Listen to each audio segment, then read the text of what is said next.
going into those houses without a warrant. That's a violation of the Fourth Amendment. It's a violation of everybody's rights.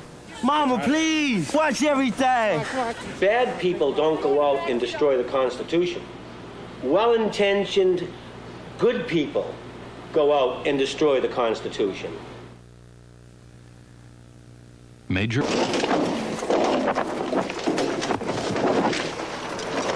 Robert. Police! Search warrant! Open the door! Police! Police! Police! Search warrant! Kick it! Police! Police! Search warrant! Police officer! Search warrant! Open the door! Police! Search warrant! Open the door! Do it! Run it! Police! Right there! These raids are certainly invasions of people's privacy. But in every case, the police here in Oakland, California, have gotten a search warrant that makes it legal to enter the house. There's a search warrant signed today by Judge Instrosa. He told us to come up here and search your residence. So why don't you go ahead and get up? Last year, the Oakland Vice Squad seized more than $7 million worth of drugs, mostly cocaine, by searching houses like these. It's ridiculous. That's not ridiculous. It is ridiculous. Tell him Not the search warrant. Yeah, so the judge signs it, you know. Wait a minute. Somebody came. That's an order by the judge to come up here. Hey, young man. Hi. Oh, That's my problem. we got a cleanup crew comes in behind us. No, I'm serious. Yeah. Do you? Yeah. Everett Greminger has fought drugs in Oakland for 14 years. He helped put away one of the biggest heroin dealers in the West. But it took 7 long years of investigation to produce the warrant that nailed him. Yeah, the search warrant's probably the greatest tool a police officer has. I've written search warrants as long as 23, 24-page affidavit, and you have to be up on the laws all the time when you're working search warrants. You have to know what you're writing in there. To obtain a warrant from a judge, narcotics officers need more than suspicion and the instincts that come from years of experience. They have to gather reliable, specific information. How reliable is the informant on this thing? Informant's real good. I've done at least 5 to 6 other search warrants behind the informants. Here's the paper I typed up. In order to search a suspect's home and seize evidence legally, vice cops have to become experts on the rules of search and seizure. The basic rules have always been the same. You need probable cause and you need a warrant. That's in the Constitution. That's in the Fourth Amendment. The Fourth Amendment protects everybody's right to privacy, our right to be secure in our homes and our persons. I want everybody to have these rights, and I want them to know their rights. And I want those rights to be there. I'm a public defender. This office, the Alameda County Public Defender's Office, was founded in 1927. There were 2 public defenders then. There's about 110, 120 now. The district attorney of Alameda County at the time was Earl Warren. He was the Chief Justice at the time of the decision in Gideon versus Wainwright, which guaranteed that if a person's... And one of the cases he had was a case where the police searched John Hancock's desk in his office without a warrant. And he attacked that in the criminal case against Hancock at the time. Of course, the controlled substance in question was tea. The Fourth Amendment, which protects the people from unreasonable search and seizure, came directly from the colonists' first-hand experience under British rule. The amendment sets out specific guidelines for obtaining a search warrant from a judge. Hello, Your Honor. I have a search warrant I would like to have you review, possibly sign, sir. Apologize for coming unannounced. Oh, no, that's all right. You have to catch whoever's available. Yes, sir. Let's see what you have. Yes, sir. The Constitution requires that the judge look very closely at the evidence presented to support a warrant. The police must state what they're looking for, the specific place they want to enter, and the particular people they want to search. They must also prove they have a good reason, called probable cause, to believe that the person or place to be searched is involved in a crime. You know, Your Honor, I was considering putting a piece of evidence in the affidavit. Well, now, wait a minute, officer. The affidavit either stands or falls on what you have in here. We'll discuss whatever you have in mind later, but let's see if it's adequate to support the search warrant. Yes, sir. In this case, the officer made an undercover purchase of crack himself and had the police lab confirm that the material was, in fact, rock cocaine. Your typical hand-to-hand sale. Yes, Your Honor. If the judge believes there is a probable cause, he'll sign the warrant, giving the police the authority to search the house. All right. You solemnly swear that all the statements contained in the affidavit are true, so help you God. I do. The police prepare these papers carefully because if the warrant isn't correct, the search may be illegal, and any evidence seized will be thrown out at the trial. This wasn't always the case. Back in 1957, police in Cleveland, Ohio, broke into the home of this woman, Dolly Mapp, in search of a bombing suspect. Her arrest and the legal battle that followed dramatically altered the criminal justice system. It was not an unusual day. It was a day that I was preparing to go do some chores before going to my metaphysical class. I was a student of metaphysics at the time, and I was also taking art, sketching, hoping that one day I'd become a dress designer. About 1 o'clock, when I was drying my hair, I heard the crashing of glass, and I was frightened. I rushed downstairs, and there were a dozen men in my house, inside the house already, waving a piece of paper, yelling to me that they had a search warrant, claiming it was a search warrant. They ransacked her house while looking for the bombing suspect. A police officer happened upon some nude sketches Mapp had made and several sex books. The rest of the men gathered round to see. And they forgot about me. And their faces were getting red, and I don't know, maybe they were aroused, I don't know. But it wasn't funny to me, it was funny to them, okay? The police seized Mapp's sketches and books. She was eventually charged with possession of obscene materials. But at her trial, the judge heard that there was no warrant issued for the search of her home. And he said even though the evidence were illegally seized, they're permissible in my court. And that's what they convicted me on. Illegally seized evidence that was permitted in the judge's court. And that's what I fought through the Ohio courts all the way to Washington, the United States Supreme Court. In 1961, 4 years after her arrest, Mapp's case was argued before the Supreme Court. At issue was whether a state could use evidence obtained by violating her Fourth Amendment rights. The day that my case was heard was a very, very important day in my life. But the most important moment was when I entered that courtroom. It was so still. And in the entire courtroom, there was just 3 people. And here's these 9 judges. I never will forget this little judge that I found out later was named Felix Frankfurter. He said, "Where is this woman?" And I'm sitting back there in court, you know. And I got such a thrill. He said, "Where is this woman?" I wanted to say, "Here I am," but I didn't. The justices were debating the exclusionary rule. This deterred police misconduct by excluding illegally seized evidence from federal trials. But Mapp's was a state trial. They kept bringing the books back, and they kept talking about legal search and seizure. I didn't realize at the time how important the case was. To me, it only meant one thing, not having to serve 7 years.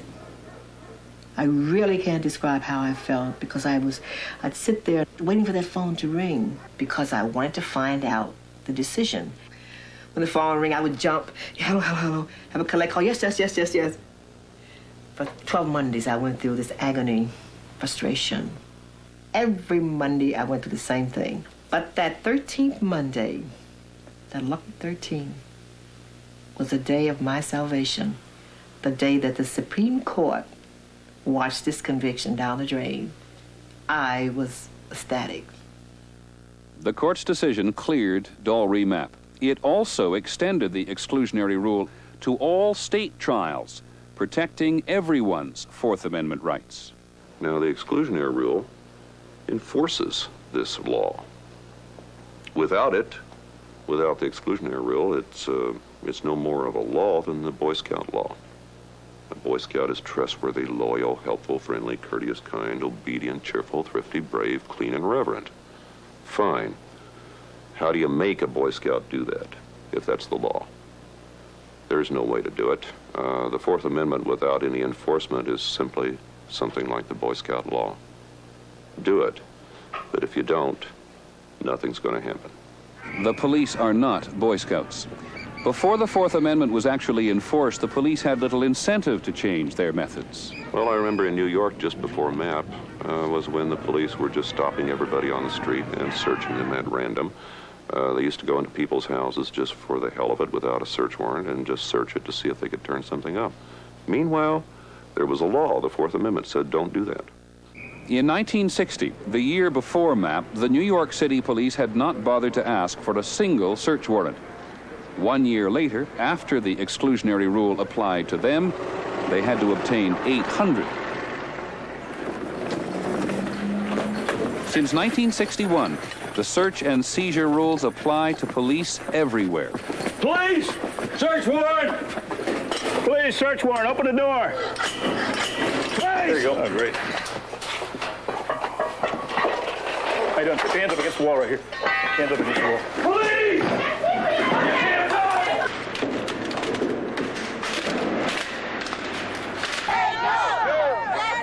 The violence was too much for these Oakland residents. Thousands of them defied the drug dealers and demanded action. What we've done is unified as a community, and we've pointed to the fact that there are positive residents, positive citizens, people who don't tolerate or condone or feel imprisoned by this satanic drug trade that's going on. We're marching for righteousness because we want everybody in the community to know, those that are scared, those that are frightened, that there are people out here to help them. We want to help them.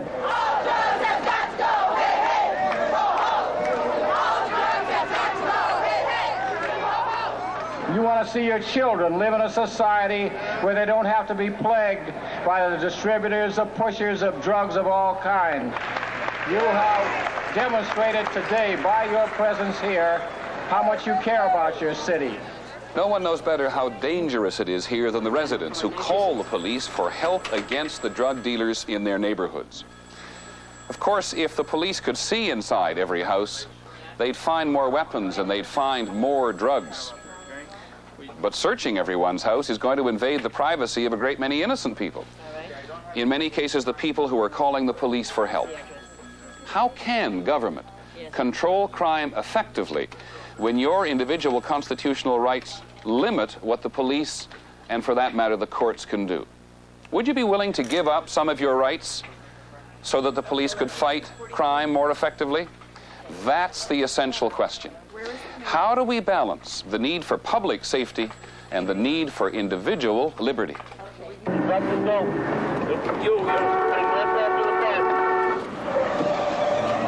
Okay, Teresa, come on back. You got him.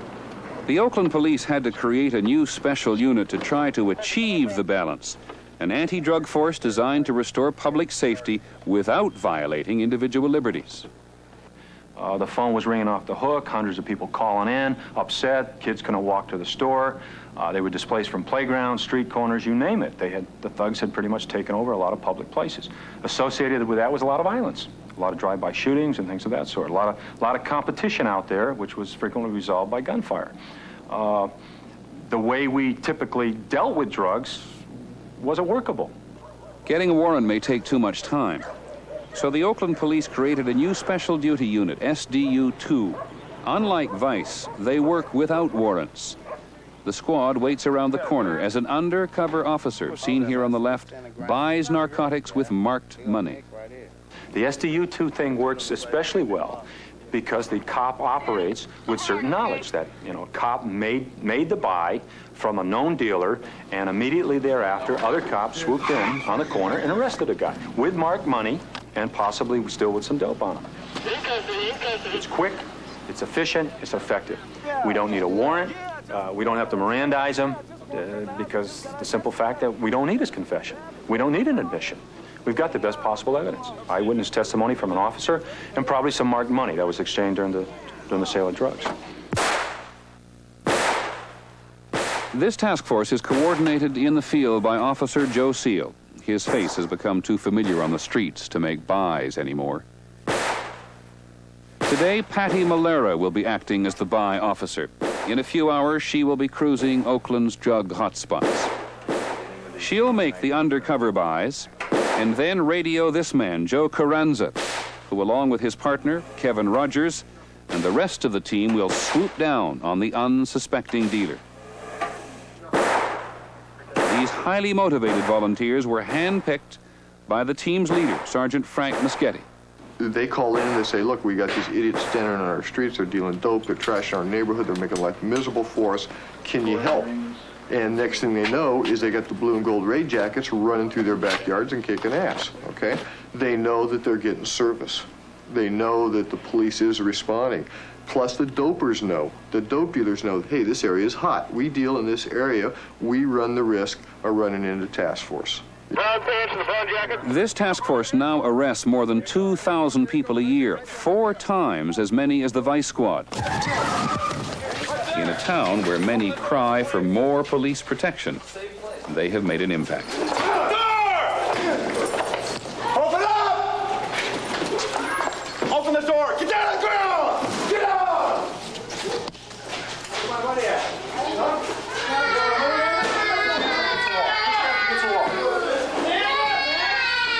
Put your hands on the table. Come here, man! What's going on?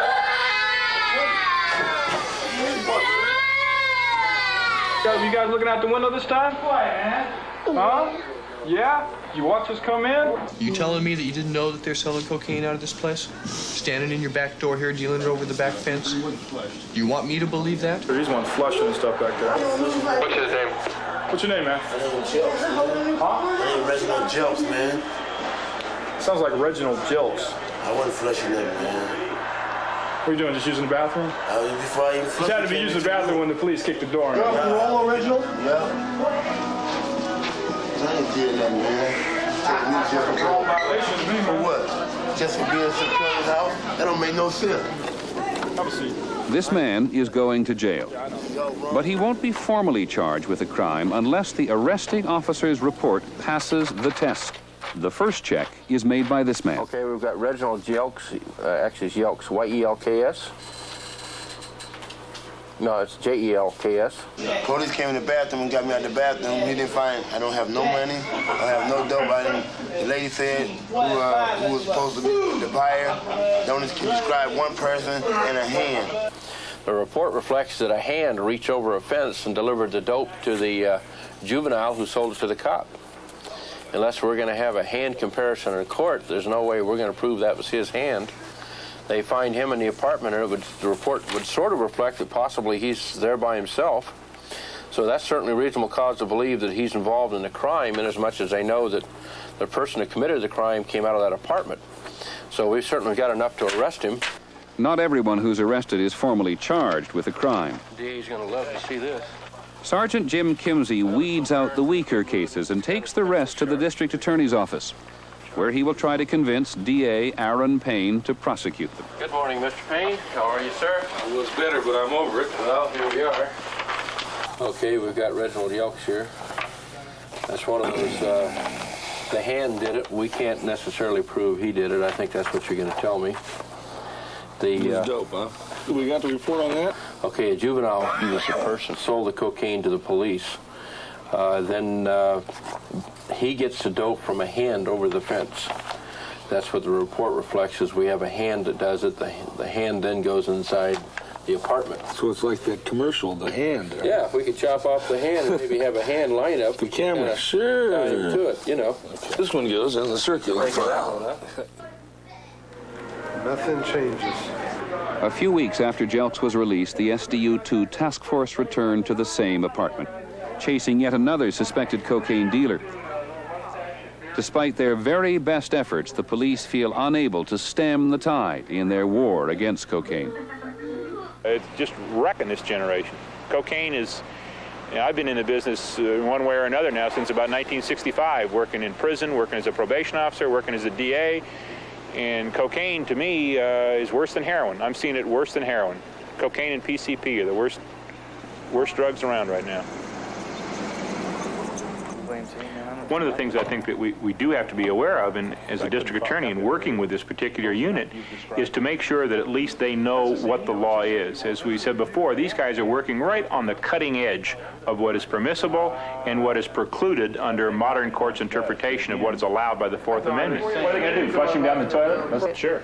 Wouldn't that be enough right there to know that the stuff is inside the house, the money is going in that house to give you enough reason to go in there? Absolutely. You know it's in there. Why can't you come back and write a search warrant? That's what the defense is going to say. You know, we might as well fold our tents and, go into the night there if we can't go arrest a felony suspect. And I can't believe that the state of California is going to allow What are we going to that. leave for our kids? What are you going to leave for yours? What am I going to leave for mine? Is it going to be a world where basically, if you want, and I'll use the word again, the technicality is going to be able to get the crook off to prey on our kids? Or is it going to be something based on a more reasonable interpretation? Now, it's always these little tiny cutting edges where there are differences of opinion. But it's always the cutting edge where any kind of erosion of rights always starts. I don't think there's any great danger that our Constitution is going to be violently overthrown, except possibly by some force outside the country. But I think there is a greater danger of it just being eroded away in non-existence by well-intentioned people, by people who believe that the primary thing is to get rid of drugs and to do whatever it takes to do it. A drug-free country, but a country which is not free of anything else except drugs. A cop can speculate all day about the causes of crime and conditions in poverty and substandard housing and poor levels of education and things of that sort that might contribute to crime. But the cop's immediate task is to rid the street corner of the thugs who are making it unusable for law-abiding people. It's much like order in a classroom. You've got to have order before you can have education. Well, you've got to restore some order to the streets in order for normal people to go about their business. And that's one of the things that STU-2 was all about, was restoring street corners so that normal law-abiding citizens could use them. This successful business manager must sometimes leave home at night.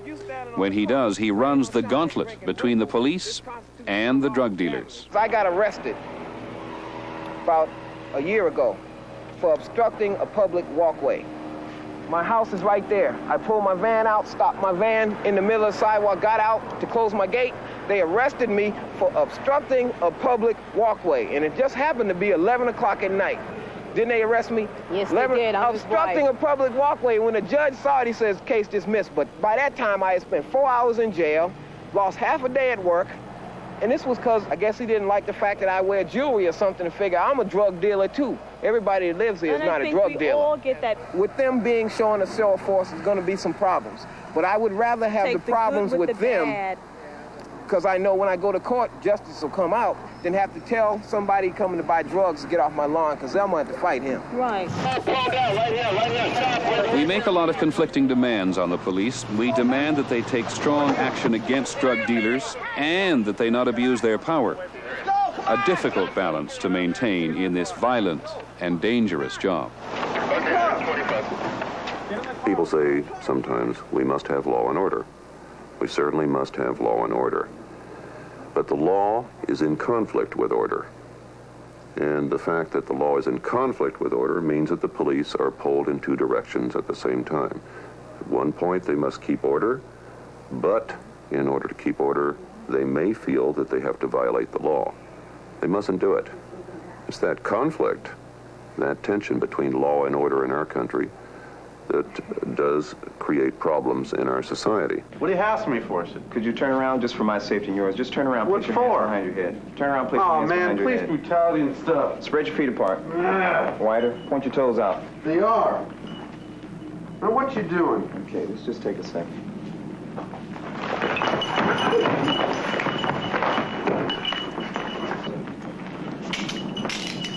Okay, Ron, why don't you stand up? Let's leave him on the ground. The court's going to ask, why did you wind up with a body on the ground in handcuffs, and ask you to explain, articulate those reasons. What do you think prompted the resistance on the part of the suspect? Well, when I was searching him, sir, I felt a hard object in his right front pocket. Hard object. Consistent with what? Shape of a what? Shape of a knife. Shape of a knife. So you think you got a knife in the pocket. Why don't you retrieve it, Ron, and we'll see what we got. Okay, sir. Okay. Examining what's in the pocket. What do we got, Ron? We have a marker, sir. Okay, what caliber is the magic marker? About a .38 caliber? Does the fact that you discovered this object make the detention, the use of the defensive tactic maneuver and everything legal, illegal, or what? I still feel justified in what I did, sir. And the justification is based upon the fact that the object you felt in the pocket was consistent with the shape, the feel, the size of a weapon, possible knife, things of that sort. Right. Under the rules we operate by, you know, that's all legal because you don't have to have certain knowledge. You have to have reasonable knowledge, and that's what the Constitution talks about. That's what the courts will talk about. Along with self-defense, recruits have to learn a lot of legal rules. For example, there are exceptions to needing a search warrant, like during the hot pursuit of a fleeing suspect. Just as we pulled up, the guy that they eventually brought out of the house ran into the house, and the law clearly states you can go in after him, which they just did, and just brought him right back out again. And where a person sees the police and seeks to avoid the police by running into a house, you can't do that. You can't use that as a constitutional excuse that I'm in a house, now I'm okay. With experience, clever dealers learn that lesson. They no longer come outside to sell. They run their operation from inside, using a runner to carry the money and drugs between the house and the buyer on the street. When the bus team arrives, all they find on the street is the go-between, with no marked buy money and no drugs. Meanwhile, in back, some of the team have entered the apartment to look for the main dealer. They may not need a warrant if they have reason to believe that this evidence, the marked money and drugs, is about to be destroyed. It is legal to search the area within the arm's reach of the suspect. But if the police go beyond that, any additional narcotics they find cannot be used in court as evidence. Even if they suppress all that stuff, so what? Okay? We still got the sales case on the suspect. We've taken, they're not going to give the dope back to him, so he's out of the money for his dope. We've taken away part of his product, and so we've caused him grief. And that's, you know, tough shit. You know, we're causing him grief. Right. The police reports must justify their entering the house, or else public defender Scott Speer is certain to challenge their actions. But when they get there and there's nobody running, and they just say, let's go into that house, and they don't get a warrant, then that's got to stop. They've got to stop going into those houses without a warrant. That's a violation of the Fourth Amendment. It's a violation of everybody's rights. If they're allowed to continue to do it, then I don't see how it's any different from a society where the KGB does anything they want.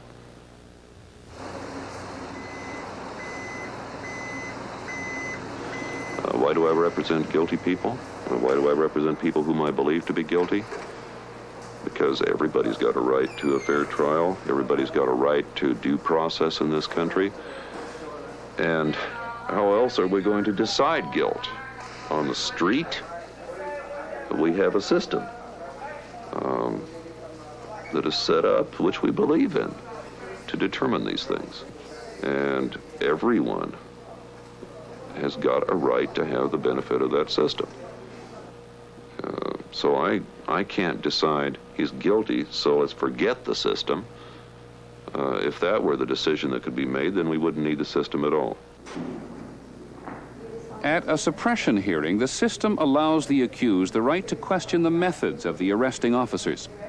Scott Speer will try to get evidence he believes was seized in violation of his client's Fourth Amendment rights, thrown out by a judge.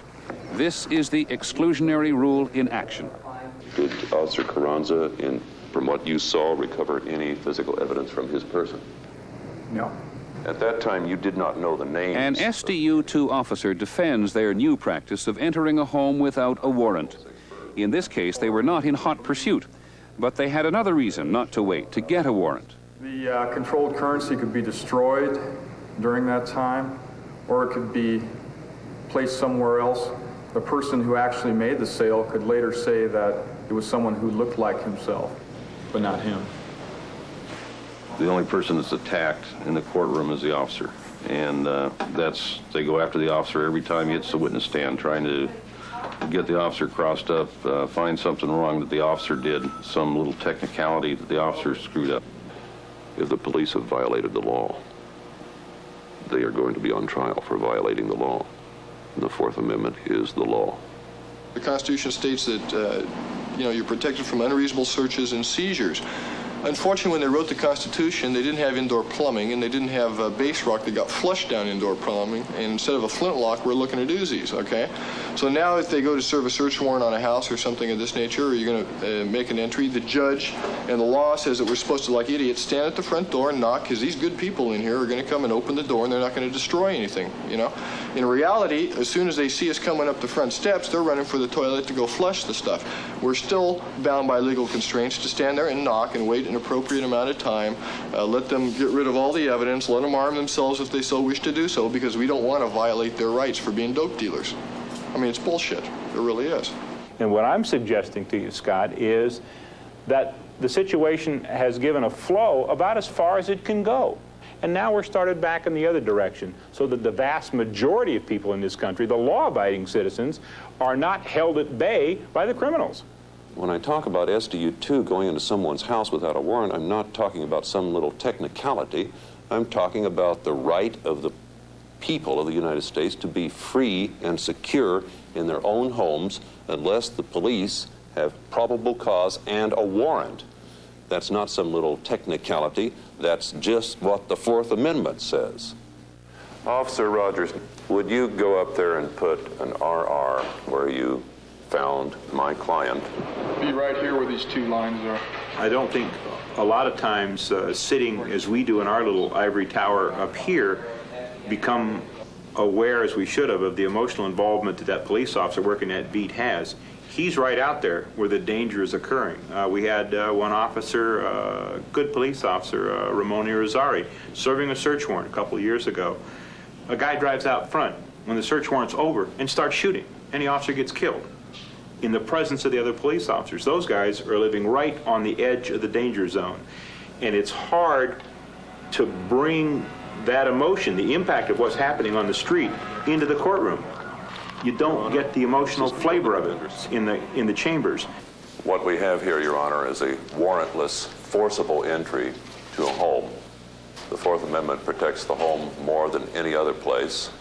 The Fourth Amendment also requires that the entry made in such an instance be justified if there is no warrant and if force is used by an emergency of an overriding magnitude. For those reasons, I wish to write a brief on these issues to show that the officer's conduct was unlawful. I think your points are understood. Well, in this case, it was obvious that the police wanted to recover the $20 bill that was the evidence of the transaction. But just because that piece of evidence is in someone's home doesn't mean you can walk in or kick the door down. They can't say, well, gee, the evidence might suddenly disappear. That is not enough. There has to be some reasonable expectation that the evidence would disappear. And if we find that the evidence might be destroyed, then it would be okay for them to go in. I think as an example, the suppression hearing shows that the Constitution is alive and well on the streets. That's what it's all about, the protection and exercise of those rights. And while I was thinking about my decision, both defendants were given an offer I guess they felt they couldn't refuse. They ended up pleading guilty, and therefore I don't have to make the decision, which is always a pleasure. Judge Byers never had to rule on the hearing because we took the case across the hall to Ken Kingsbury and dealt it. We made a plea bargain. And as long as the message gets across to the police that they've got to get a warrant in these situations, I've gotten what I want, which is compliance with the requirements of the Fourth Amendment on the part of the police. And if they do that, then I've won. The whole of what follows will depend upon the tough choice to be made by this man, Lewis Daniels. Will he plea bargain and thereby give up most of his constitutional rights? As he waits, his lawyer bargains with DA Ken Kingsbury and the judge for a reduced charge. They do so behind closed doors. Daniel's attorney, Don Clay, will now present the plea he has worked out with Ken Kingsbury to his client and explain the pros and cons. Daniels is accused of selling a $20 rock of cocaine. If he refuses to plead guilty and is convicted, he may get 4 years in state prison. If he takes the plea, he'll probably get probation. I'll give you 3 years of formal probation. Also would be 5 months in the county jail. On 5 months on the county jail, that's 150 days approximately. You're talking about doing 2/3 of 150, which would be 100 days. Sometimes all that a guy can think of is, I'm going to get out of jail. That's the paramount thing, and that's, you know, I'll sign anything to get out of jail. Further, as a condition of this probation, you'd be subject to a 3-way search. That meaning your person, your vehicle, and your home, without a warrant. You understand that? I mean, you're giving up your Fourth Amendment right, your right of freedom against unreasonable search and seizure. We'd give up your right. We go over it and over it and over it. Some people understand it quite well. They know what they're letting themselves in for. Others don't. I'm convinced that other people are just looking at, I'm getting out of jail, and that's what counts. And you will be giving up that self-incrimination right. Do you understand that? Mm-hmm. Okay. Now, we go back on the reverse side here. Now, as I go over this, I want you to initial. Once again, you got a right to a speedy and public trial by court or by jury. Can you initial that? By entering this guilty plea, you're waiving and giving up your rights to a trial by jury and by the court. Waiving his constitutional right to a trial will save taxpayers about $30,000 in court costs. Over 90% of criminal cases are disposed of this way. You're hereby waiving those rights, and you're giving up these rights in order to enter your plea of guilty. And you're entering this guilty plea, in fact, because you're guilty. And has your attorney, Mr. Clay, explained to you all the rights set forth on this form? Yes. Do you understand those rights? Yes. Other than what I've stated on the record, has anybody made any threats or promises to you to induce you to waive these rights? No. You also understand you have a right to confront the witnesses. That is to hear, see, and have myself cross-examine the witnesses that the people would call against you at the trial. Yes. And by entering this plea today, you would be giving up that right. Yes. And you give up that right. It's not like he's doing 5 months and walking away from it. He's doing 5 months as a condition of 3 years probation, and now we have the waiver of his constitutional rights as to the search clause of his residence, his person, his vehicle. So, and we have a probation department that is equipped to supervise him. We haven't lost Mr. Daniels. If you violate any of those terms and conditions of probation, I can, sitting without a jury, revoke your probation, and I could sentence you to prison from anywhere from 3 years to 4 years to 5 years. Do you understand that? Yes. One other thing you should understand, Mr. Daniels, if you plead no contest, you understand I'm going to find you guilty. You understand that? Yes. All right. As far as I've never been up here to Superior Court before, and it kind of shake me up when he's telling me about the time if they find me convicted.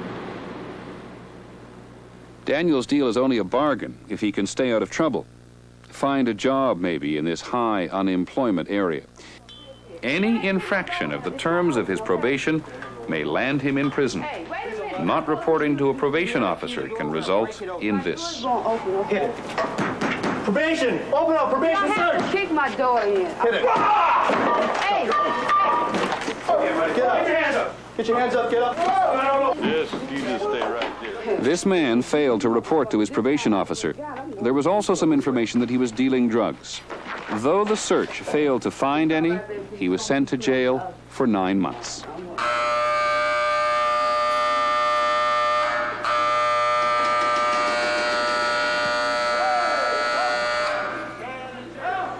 Having to respect all the constitutional rights of the accused makes a lot of people impatient. They'd like to streamline the process and get the drug dealers off the streets. But if the system were more efficient, where would we put all those who are convicted? So what's the answer? Putting everybody in jail is not the answer. Giving them time is so great, so we put them in jail for 3 or 4 months, and then next time out we get them again, and they revoke their probation, and they send them to state prison for 16 months, and the next time out they'll do 3 years. Well, I mean, how many people can we put away? How many people can we stock into the jails? Politicians often campaign on a get tough law and order ticket, but are then unwilling to spend taxpayers' money on adequate prisons, and so the jails are overcrowded. But the 8th Amendment demands that the people we put in jail be protected from cruel and unusual punishment, such as overcrowding. Federal courts become the only place prisoners can go to protect their rights. I'm typing a civil rights complaint. Violations of, among other things, the 8th Amendment, cruel and unusual punishments. You've got 4,000 people in a place built for 2. ventilation system is plugged off. It doesn't work. Toilets on occasion back up. Well, I'm 5'6". I can tiptoe and touch the top of the ceiling. It's about 4.5 feet wide, 8.5 feet long. If an inmate is using the bathroom, your head is a few feet away from him. If he's got emotional problems or gets a bad letter from home or whatever his circumstances are, you're right there coexisting with each other almost more intimately than a marriage without the sex, hopefully. Well, I can appreciate and understand the grief of the victims of the crimes that were committed by the people in here, losses of their families. That's why they build prisons. That's society's way of dealing with people that they don't feel should be a part of it. But it's not a license for barbarism. Some people say the death penalty is the real barbarism and that no one has the right to take a life, not even the state. Just as society no longer tolerates torture or public flogging, someday it may reject the death penalty. For the time being, the Supreme Court has upheld it as neither cruel nor unusual. But can we ever decide exactly who deserves it and who doesn't?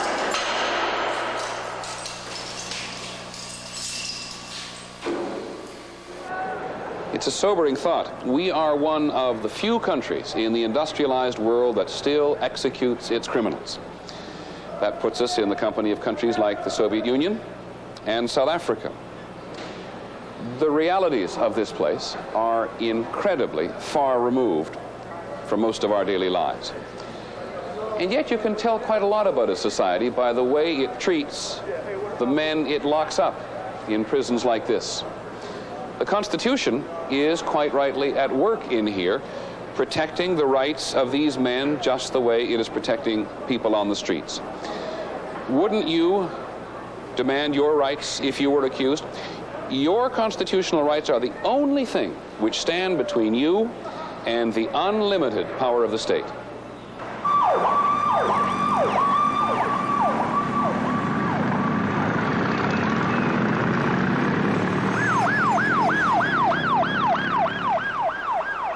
We are vulnerable in so many ways that no one could have imagined 200 years ago. In this high-tech age where information is power, government is using computers and other sophisticated techniques to reach for information about every aspect of our lives, even reaching into the body, the breath, the urine, the blood. Here in Boston is an unusual irony. The police officers who test people's breath for alcohol deal with search and seizure issues every day. So they knew what was at stake when the police commissioner proposed to test their urine for drugs. Why should, just because I wear a badge and I'm a policeman, why should I have my rights taken away from me, that they can just come up and take a shot at me just out of the blue? It's not fair. And that's the reason we're all against it. The Patrolmen's Association challenged the commissioner's drug testing plan in federal court. They were quick to resist losing their right to privacy.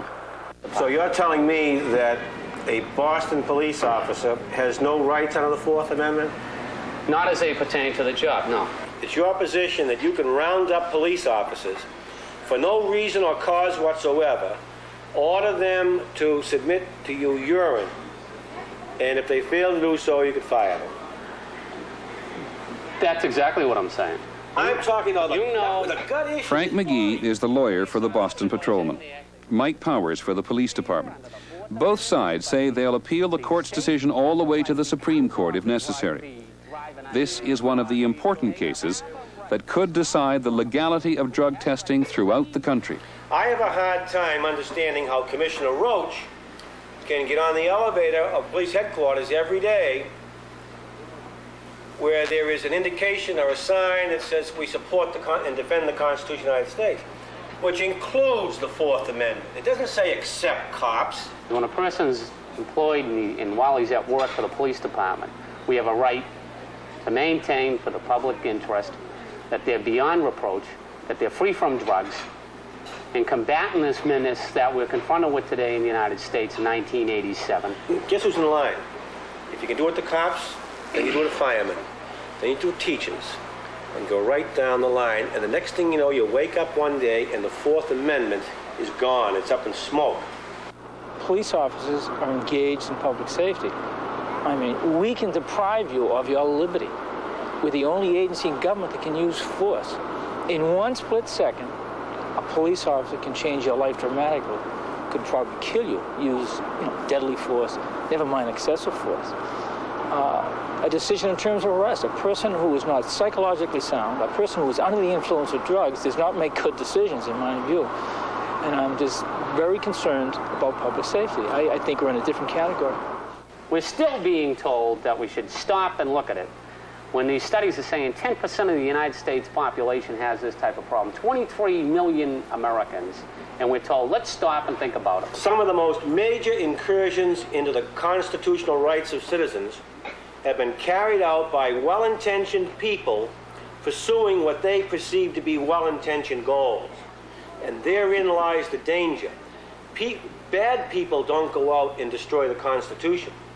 Well-intentioned, good people go out and destroy the Constitution. And you have to be always vigilant against that kind of thing. There is certainly no question in my own mind. I am one of the lucky ones. I have never been accused of a crime in this country. And if I were, I certainly hope I would have my wits about me and insist on my constitutional rights. There are all sorts of circumstances in which the Constitution protects me, not the least of which is here in my own home. Like you, I am absolutely determined that the government is not going to invade my privacy. And yet, as we have seen in this hour, and we surely sense every day, there are all sorts of problems in the country, which many of us think are not being solved quickly enough. Drugs, for example, other kinds of crime, including white-collar crime. And what do you think would ever happen if there were a major outburst of terrorism in this country? There are always people who, in a moment of crisis, tend to say, give the government more power to solve the problem. That is an instinct which the framers of the Constitution very much wanted us to guard against, because they knew that if government, police, for example, had more power, then it would surely come at the expense of our individual rights. If we really value our individual rights, we have got to guard them.